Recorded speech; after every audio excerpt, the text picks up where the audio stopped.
Arabian രാജ്യങ്ങളെ America blackmail ചെയ്യുന്നു എന്ന തരത്തിലുള്ള റിപ്പോർട്ടാണ് ഇപ്പോൾ പുറത്തു വരുന്നത്. ഒരു തരത്തിലും നീങ്ങാൻ പറ്റാത്ത വിധം അറേബ്യൻ രാജ്യങ്ങളെ കൂട്ടിക്കെട്ടിയിരിക്കുകയാണ് അമേരിക്കയുടെ ഭാഗത്തോളം അവർ ചെയ്തിരിക്കുന്നത്. യുദ്ധവുമായി ബന്ധപ്പെട്ട എല്ലാ നഷ്ടവും അറേബ്യൻ രാജ്യങ്ങൾ നികത്തിത്തരണം എന്ന് പറയുകയും ചെയ്തു. ഇത് അമേരിക്കൻ പ്രസിഡന്റ് ഡൊണാൾഡ് ട്രംപ് തന്നെ ഔദ്യോഗികമായ രീതിയിൽ പറഞ്ഞതാണ്. 9,000 കോടി ഡോളറെങ്കിലും ഒരു ദിവസം കഴിഞ്ഞ ആഴ്ചത്തെ റിപ്പോർട്ടിൻ്റെ അടിസ്ഥാനത്തിൽ അമേരിക്കക്ക് നഷ്ടമായിട്ടുണ്ടാകുന്നുണ്ട്, അല്ലെങ്കിൽ ചെലവ് വരുന്നുണ്ട്. അത്രയും സംഖ്യ, ഭീമമായിരിക്കുന്ന അത്രയും സംഖ്യ അറേബ്യൻ രാജ്യങ്ങൾ തരുന്നത് അറേബ്യൻ രാജ്യങ്ങളാണ് നൽകേണ്ടത്. അതിനവർ പറയുന്ന പ്രധാനമായിരിക്കുന്ന കാര്യം, ഇപ്പം നടക്കുന്ന യുദ്ധം അറേബ്യൻ രാജ്യങ്ങളുടെ നിലനിൽപ്പിന് വേണ്ടി കൂടിയുള്ളതാണ്.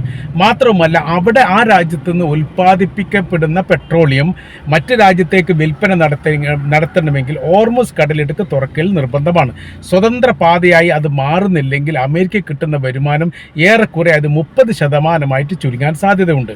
അത് ഇല്ലാതാക്കാൻ വേണ്ടിയിട്ടുള്ള കഠിന ശ്രമമാണ് തങ്ങൾ നടത്തുന്നത്. അതിനുവേണ്ടി യുദ്ധവിമാനങ്ങളും യുദ്ധക്കപ്പലുകളും സൈനികരും ടാങ്കും ഒരുപാട് സംവിധാനങ്ങളുമായിട്ടാണ് ഞങ്ങളിവിടെ എത്തിയത്. ഞങ്ങൾക്ക് ഭീമമായിരിക്കുന്ന നഷ്ടങ്ങൾ ഓരോരോ ദിവസവും ഉണ്ടാകുന്നുണ്ട്. സൈനികരെ കാണാതാവുന്നുണ്ട്, കപ്പൽ തകർക്കപ്പെടുന്നുണ്ട്, യുദ്ധവിമാനം തകർക്കപ്പെടുന്നുണ്ട്, കവച ഭാഗങ്ങൾ ഇല്ലാതാകുന്നുണ്ട്. അങ്ങനെ മാരകമായിരിക്കുന്ന ഒരു യുദ്ധമുഖത്താണ് അമേരിക്കയെ സംബന്ധിച്ചിടത്തോളം അവരുള്ളത്. കൃത്യമായിരിക്കുന്ന ലക്ഷ്യം ഇപ്പോഴും പ്രാപ്തമായിട്ടില്ല.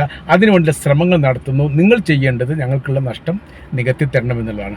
200 മുതൽ 600 വരെ മിസൈലുകളും ഡ്രോണുകളും അറേബ്യൻ രാജ്യങ്ങളെ ലക്ഷ്യം വെച്ചുകൊണ്ട് ഇറാനിൽ നിന്ന് പറത്തിയിട്ടുണ്ട്. അത് 200-ലധികം ഉണ്ട് എന്ന് ഖത്തർ തന്നെ പറയുന്നു. കുവൈറ്റിലേക്ക് വേറെ, സൗദിയിലേക്ക് വേറെ, ബഹ്റൈനിലേക്ക് വേറെ, അങ്ങനെ UAE-യിലേക്ക് വേറെ. ഏറ്റവും കുറവ് എന്ന് പറഞ്ഞാൽ ഒമാൻ മാത്രമാണ്. ബാക്കിയുള്ളിടത്തൊക്കെ വലിയ രീതിയിലുള്ള 200 അല്ല അതിനോടനുബന്ധിച്ചുള്ള സംഖ്യയോ മിസൈലായിട്ടും ഡ്രോണായിട്ടും പറന്നു വരികയും വലിയ തകർച്ചയും വലിയ നാശങ്ങളും നഷ്ടങ്ങളും ആ രാജ്യത്തിന് ഉണ്ടാവുകയും ചെയ്തിട്ടുണ്ട്. അപ്പോൾ അതിന് പ്രതിരോധിക്കാൻ, അതായത് ഇപ്പോഴത്തെ നിലവിലെ സാഹചര്യം നമ്മൾ വിലയിരുത്തുന്ന സമയത്ത് അറേബ്യൻ രാജ്യങ്ങൾ ഇറാൻ ആക്രമിക്കുന്നില്ല. പകരം ഇറാൻ ആക്രമിക്കുന്നതിനെ അവർ പ്രതിരോധിക്കുന്നുണ്ട്. പ്രതിരോധിക്കണമെങ്കിൽ ബദൽ സംവിധാനം വേണം. $10,000 ഒരു മിസൈലാണ് ഈ അറേബ്യൻ രാജ്യങ്ങളിലേക്ക് വിടുന്നെങ്കിൽ, അല്ലെങ്കിൽ ഇറാൻ വിടുന്ന മിസൈലിന് $10,000 ആണെങ്കിൽ അതിനെ പ്രതിരോധിക്കാൻ $1,00,000 സംഖ്യ ചെലവ് വരുന്നതാണ്. 1.4 മില്യൺ എന്നൊക്കെ പറഞ്ഞു കഴിഞ്ഞിട്ടാണ് അതിൻ്റെ കണക്കുകളൊക്കെ പുറത്തു വരുന്നത്. ഭീമമായിരിക്കുന്ന സംഖ്യ പ്രതിരോധിക്കാൻ വേണ്ടി വേണം. ഈ മിസൈലിനെ ആകാശത്ത് വെച്ച് തന്നെ തകർക്കണം എന്ന് പറയാൻ കൃത്യമായിരിക്കുന്ന ലക്ഷ്യം കണ്ടുകൊണ്ട് ഈ മിസൈലിനെ ആക്രമിക്കുകയും ഇല്ലാതാക്കുകയും ചെയ്യുന്ന രീതിയിലുള്ള പ്രവൃത്തിയാണ് പ്രതിരോധ സംവിധാനങ്ങൾ ചെയ്യുന്നത്. അത്രയും പ്രതിരോധ സംവിധാനം ഇവിടെ ഒരുക്കണമെങ്കിൽ ഭീമമായിരിക്കുന്ന സംഖ്യ ഉണ്ടാകും. അതായത് അവർ പ്രതിരോധിക്കുന്നതുമായിട്ട് ബന്ധപ്പെട്ട സാമ്പത്തിക നഷ്ടങ്ങൾ നൽകാൻ വേണ്ടിയിട്ട് അറേബ്യൻ രാജ്യങ്ങൾ തയ്യാറാണ്.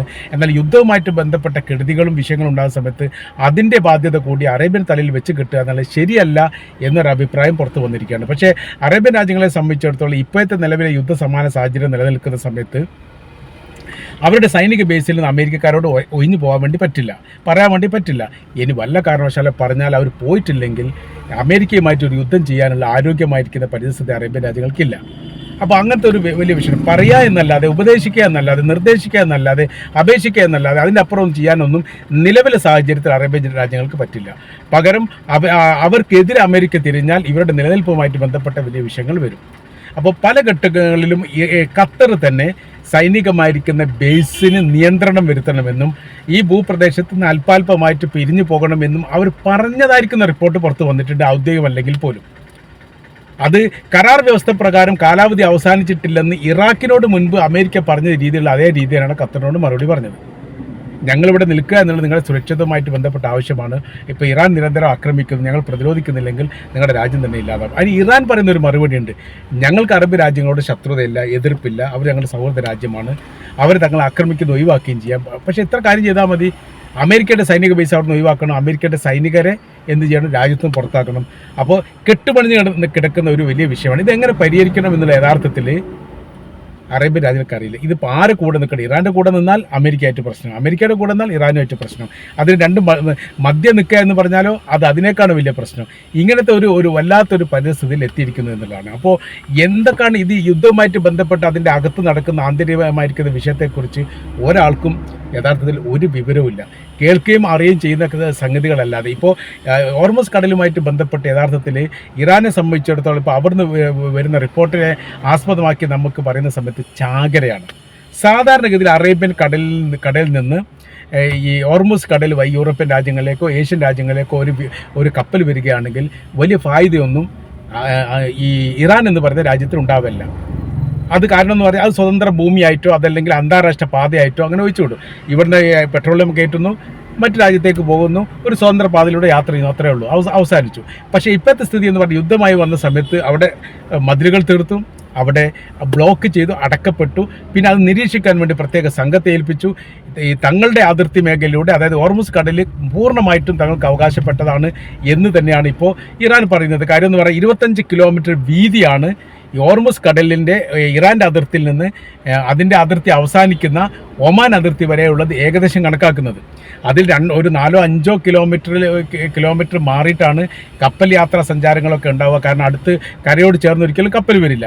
അങ്ങനെ ഒരു 5 കിലോമീറ്റർ അവിടെ നിന്ന് ഇങ്ങോട്ട് മാറുകയാണെങ്കിൽ 25 കിലോമീറ്ററാണ് വിസ്താരമെങ്കിൽ 15 കിലോമീറ്ററിൻ്റെ വീതിയിലുള്ള ഈ കടലിടുക്കിലൂടെയാണ് ഏറെക്കുറെ ലോകത്താകമാനമുള്ള കടലിൻ്റെ അല്ല കപ്പലിൻ്റെ 30% പെട്രോൾ വഹിച്ചുള്ള കപ്പലും പോകുന്നത്. പോവുക മാത്രമല്ല, ഈ രാജ്യത്തേക്ക് ആവശ്യമായിരിക്കുന്ന ഭക്ഷ്യധാന്യങ്ങളോ വസ്ത്രങ്ങളോ ഇലക്ട്രിക്കൽ സംബന്ധമായിരിക്കുന്ന വസ്തുക്കളെല്ലാം ഇങ്ങോട്ട് തിരിച്ചു വരുന്നതും ഈ ഹോർമുസ് കടൽ വഴിയാണ്.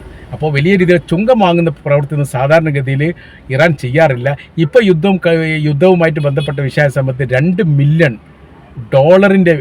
ഈ ഒരു കപ്പൽ $2 മില്യൺ നൽകണം എന്ന തരത്തിലേക്ക് കാര്യങ്ങൾ പോകുന്നു. ഇത് അമേരിക്ക വല്ലാത്ത രീതിയിൽ പ്രകോപിപ്പിച്ചിരിക്കുന്ന കാര്യമാണ്. അമേരിക്ക പ്രകോപിച്ച് കുത്തിരിക്കുക എന്നല്ലാതെ യഥാർത്ഥത്തിൽ ഈ കടലിലൂടെ പോകണമെങ്കിൽ പൈസ കൊടുത്തേ മതിയാവും. അങ്ങനെ വരുന്ന സമയത്ത് ഏറെക്കുറെ 50 മുതൽ 150 കപ്പലെങ്കിലും ഒരു ദിവസം ഇറാൻ്റെ അനുമതിയോടുകൂടി ഹോർമുസ് കടലിൽ കിടക്കുന്നുണ്ട്. അതല്ലാത്ത രീതി കിടക്കുകയാണെങ്കിൽ ആ കപ്പലിനെ അവർ തകർക്കുകയും ചെയ്തിട്ടുണ്ട്. അങ്ങനെ ആ സമയത്ത് $2 മില്യൺ $2 മില്യൺ ഒരു കപ്പലിന് വേണ്ടി വാങ്ങുകയാണെങ്കിൽ എത്രാനും പണം ഇറാൻ വാങ്ങാനുണ്ടാവും ദിവസം. അവിടെ സാമ്പത്തികപരമായിരിക്കുന്ന പ്രശ്നങ്ങളും പ്രയാസങ്ങളും നികത്താൻ വേണ്ടി അല്ലെ തീരാൻ വേണ്ടി യഥാർത്ഥത്തിൽ ഈ ചുങ്കം വാങ്ങിയാൽ തന്നെ മതി എന്നുള്ളിടത്തേക്കാണ്. ഒരു കൊല്ലം അവർ ആ ചുങ്കം വാങ്ങുകയാണെങ്കിൽ ലോകത്തിലെ ഏറ്റവും വലിയ ഈ സാമ്പത്തിക അഭിവൃദ്ധിയുള്ള രാജ്യമായിട്ട് ഓട്ടോമാറ്റിക്കായിട്ട് ഇറാൻ മാറുമെന്ന് മാത്രമല്ല അവരുടെ കറൻസിയുടെ മൂല്യ ഇടിവൊക്കെ നികത്താൻ പോലും പറ്റുമെന്ന രീതിയിലേക്ക് കാര്യങ്ങൾ പോവുകയാണ്. അപ്പോൾ ഈ നഷ്ടങ്ങൾ ഈ മേഖലയിലൂടെ പോകുന്നതുമായി ബന്ധപ്പെട്ട് ഏതെങ്കിലും തരത്തിൽ ഒരു തുറന്ന ഒരു പാതയാക്കി ഇത് മാറ്റാൻ എല്ലാവിധ ശ്രമവും അമേരിക്ക നടത്തിയിട്ടുണ്ട്. അതിൽ അവരുടെ ഇൻ്റലിജൻസ് ഡിപ്പാർട്ട്മെൻ്റ് ആണെങ്കിലും വിദേശകാര്യ വകുപ്പാണെങ്കിലും അവർ തന്നെയാണെങ്കിലും അവർക്ക് രാജ്യഭരണവുമായിട്ട് ബന്ധപ്പെട്ട കാര്യത്തെക്കുറിച്ച് നിർദ്ദേശിക്കുകയും ഉപദേശിക്കുകയും ചെയ്യുന്ന വിഭാഗമാണ്. എല്ലാവരും കൂടി സംഘടിച്ചുകൊണ്ട് പല രീതിയിലുള്ള ബുദ്ധിപരമായിരിക്കുന്ന നീക്കുപോക്കുകൾ നടത്തിയിട്ടുണ്ടെങ്കിൽ പോലും ഇറാനെ സംബന്ധിച്ചിടത്തോളം അവർ നിലപാടിൽ നിന്ന് ഒരയവും വരുത്തിയിട്ടില്ല. അവർ പറയുന്ന കാര്യം ഇങ്ങനെയാണ്, ഒരു തരത്തിലും ഇവിടെ അനുവദിക്കുകയില്ല എന്നുള്ളതാണ്. അപ്പോൾ എന്നിട്ട് പിന്നീട് അമേരിക്ക എന്ത് ചെയ്തു? അമേരിക്ക ലോകാടിസ്ഥാനത്തിൽ അവർ കുഴങ്ങുന്ന സമയത്ത് മുന്നേറാൻ പറ്റില്ല എന്ന് പറയുന്ന സമയത്ത് വേഗം എന്ത് ചെയ്യുന്നറിയോ? യൂറോപ്യൻ രാജ്യങ്ങളുടെ സഹായം തേടും. നാറ്റോ സഖ്യം അടക്കമുള്ള യൂറോപ്യൻ രാജ്യങ്ങളുടെ സഹായം തേടിയിട്ട് ആ രാജ്യങ്ങളോട് അവർ പറയും ഞങ്ങൾ സഹായിച്ചാൽ അതിന് പ്രത്യുപകാരമായിട്ട് നിങ്ങൾ ആവശ്യപ്പെടുന്ന കാര്യങ്ങൾ ചെയ്തു തരും. ഇപ്പം തന്നെ നാറ്റോയിലേക്ക് വർഷാന്തം ഇത്ര സംഖ്യ എന്ന് പറഞ്ഞിട്ട് ഒരു സാമ്പത്തിക നിക്ഷേപം അമേരിക്ക നടത്തുന്നുണ്ട്. അതെല്ലാം ഇപ്പം നിന്ന് പോകുന്നൊക്കെ പറഞ്ഞു. അപ്പോൾ യൂറോപ്യൻ രാജ്യങ്ങളോട് പറഞ്ഞത് ഹോർമുസ് കടലിനെ സ്വതന്ത്രമാക്കാൻ വേണ്ടി അമേരിക്കയുടെ സൈനികരോടൊപ്പം ചേർന്നുകൊണ്ട് നിങ്ങൾ സഹായിക്കണം എന്നുള്ളതാണ്. അതിന് അവർ പറഞ്ഞ മറുപടി ഒരു തരത്തിലും സഹായിക്കില്ല. കാര്യം എന്ന് പറഞ്ഞാൽ ഇല്ലാത്തൊരു ശത്രുവിനെ ഉണ്ടാക്കാൻ, അത് ഇറാനുമായിട്ട് ഇപ്പോൾ ശത്രുത ഉണ്ടായാൽ തീർച്ചയായിട്ടും ഒരു രാജ്യം കടന്നുകൊണ്ട് ആക്രമിക്കും. അമേരിക്കയുടെ സർവ്വ മേഖലയും അമേരിക്ക തൊട്ട് നടക്കുന്ന മേഖലയിൽ അപ്പാടെ ആക്രമണം നടത്തുന്ന ഒരു ഇറാനെ സംബന്ധിച്ചിടത്തോളം തങ്ങളെ ആക്രമിക്കുക എന്ന് പറയുന്നത് വളരെ സിമ്പിളാണ്. ഇപ്പോൾ അറേബ്യൻ രാജ്യങ്ങളിലൊക്കെ ഈ ലിങ്ക് ചേർത്തിട്ടുള്ള ബാങ്കിങ് സംവിധാനമുണ്ട്. അതായത് ഇപ്പോൾ അമേരിക്കൻ സൗദി ബാങ്കുണ്ട്, അമേരിക്കൻ ഫ്രാൻസി ബാങ്കുണ്ട്, അമേരിക്കൻ ഹോളണ്ടി ബാങ്കുണ്ട്, അമേരിക്കൻ ഇന്തോനേഷ്യൻ ബാങ്കുണ്ട്. അങ്ങനെ 2 രാജ്യങ്ങളുടെ ലിങ്ക് ചേർത്തുള്ള ബാങ്ക് നമ്മുടെ രാജ്യത്ത്, നമ്മുടെ ഇന്ത്യയിൽ അങ്ങനെ കാണാൻ വേണ്ടി സാധിക്കില്ല. ഇന്ത്യൻ അമേരിക്കൻ ബാങ്ക് എന്ന് പറയുന്ന സംവിധാനമില്ല. ട്രാൻസാക്ഷനൊക്കെ നടക്കുമെന്നല്ലാതെ. പക്ഷേ ഇവിടെ അങ്ങനെയാണ്. Francy Saudi bank, Saudi Britain bank, Saudi American bank, സാമ്പ എന്നാണ് സൗദി അറേബ്യൻ ബാങ്കിന് അറിയപ്പെടുക. ഞാൻ അതിലൊക്കെ ഇടപാട് നടത്തിയിട്ടുണ്ട്. അപ്പോൾ അങ്ങനത്തെ പരമാവധി യൂറോപ്യൻ രാജ്യങ്ങളിലൊക്കെ ആയിട്ട് ബന്ധപ്പെട്ട് ലിങ്ക് ചേർത്തപ്പെട്ട ബാങ്കുകളുണ്ട്. ഇപ്പോൾ അമേരിക്കയുടെ ബാങ്ക് അടച്ചു, അമേരിക്കയുടെ എംബസി കോൺസുലേറ്റും അടച്ചു. വലിയ സാമ്പത്തിക നഷ്ടവും ഉണ്ടാകുന്നുണ്ട്. ഒരു അമേരിക്കൻ പൗരൻ എന്ന് പറഞ്ഞുകൊണ്ട് അറബ് രാജ്യത്തോട് നടക്കാൻ പറ്റാത്തൊരു സ്ഥിതിയിലേക്ക് യഥാർത്ഥത്തിൽ ഓട്ടോമാറ്റിക്കായിട്ട് അവർ മാറിയിരിക്കുകയാണ്.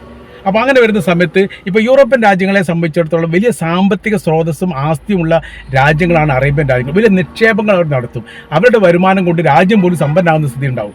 യഥാർത്ഥത്തിൽ അമേരിക്കയുടെ കറൻസി ആയിരിക്കുന്ന ഡോളറിന് മൂല്യ ഉയർച്ച ഉണ്ടാക്കിയത് അറേബ്യൻ പെട്രോളിയം മാത്രമാണ്. അതിലായിരുന്നു നിക്ഷേപം നടത്തിയത്. അതല്ല ഇപ്പോൾ സൗദി പറഞ്ഞത് പെട്രോളിയത്തിൻ്റെ നിക്ഷേപം ഡോളറിലാണ് നടത്തുന്നതെങ്കിൽ നിങ്ങൾക്ക് ഹോർമൂസ് കടലിൽ കടക്കാൻ പറ്റില്ല. നിങ്ങൾ ഒന്നുകിൽ ചൈനയുടെ കറൻസിയിൽ വേണം, അല്ലെങ്കിൽ യൂറോ കറൻസിയിൽ വേണം, അതല്ലെങ്കിൽ റഷ്യയുടെ. ചൈന, റഷ്യ, യൂറോ അങ്ങനെയാണ് പറയുന്നത്. ഏറ്റവും പ്രാധാന്യം ചൈനക്കാണ് കൊടുത്തത്. അവരുടെ കറൻസിയിൽ വിനിമയം നടത്തുന്നത്. അങ്ങനെ മാത്രമേ ഇതിലൂടെ ഹോർമൂസ് കടലിലൂടെ പോകാൻ വേണ്ടി പറ്റൂ. അതല്ലെങ്കിൽ എന്താണെന്ന് അറിയോ, ഡോളറിൽ വിനിമയം നടത്തുന്ന സമയത്ത് ആ ഡോളറിൻ്റെ മൂല്യം വീണ്ടും ഉയരാണ് ചെയ്യുക. നമുക്കതുകൊണ്ട് ഗുണമൊന്നുമില്ല. അപ്പോൾ പറഞ്ഞു വരുന്ന കാര്യം, ഫ്രാൻസും ഇറ്റലിയും ജർമ്മനി അടക്കമുള്ള രാജ്യങ്ങൾ, യൂറോപ്യൻ രാജ്യങ്ങളൊക്കെ പറയുന്ന കാര്യം ഇങ്ങനെയാണ്. ഏതെങ്കിലും തരത്തിൽ ഇപ്പോൾ ഞങ്ങൾ അമേരിക്കയെ സഹായിച്ചു കഴിഞ്ഞാൽ പിറ്റേ ദിവസം തന്നെ ഇറാൻ കൊണ്ടുപോയിട്ട് തങ്ങളുടെ ബാങ്കിങ് സംവിധാനത്തെ കൊണ്ടുപോയി പോകുമ്പോഴും ഞങ്ങളുടെ എംബസി തകർക്കും, ഞങ്ങളുടെ കോൺസുലേറ്റും തകർക്കും. പിന്നെ അറേബ്യൻ രാജ്യങ്ങൾ ഞങ്ങൾ പ്രവർത്തിക്കാൻ പറ്റാതെ വരും. അങ്ങനെ ഇല്ലാത്തൊരു ശത്രുവിനെ ഉണ്ടാക്കാൻ വേണ്ടി സാധിക്കുന്നില്ല എന്നുള്ളതാണ്. അപ്പോൾ ഇപ്പോൾ ഈ അമേരിക്കയെ സംബന്ധിച്ച് അവർ ചെയ്യുന്നത് ബ്ലാക്ക് മെയിൽ കച്ചവടമാണ്. അപ്പോൾ അറേബ്യൻ രാജ്യങ്ങളെ അവർ അമേരിക്ക ആവശ്യപ്പെടുന്ന രീതിയിൽ പണം നൽകേണ്ട ഒരു സ്ഥിതിയിലേക്ക് ഇപ്പോഴത്തെ നിലവിലെ യുദ്ധസ്ഥിതികൾ അമേരിക്ക എത്തിച്ചിരിക്കുന്നു എന്നാണ് നമുക്ക് മനസ്സിലാക്കാൻ വേണ്ടിയിട്ട് സാധിക്കുന്നത്.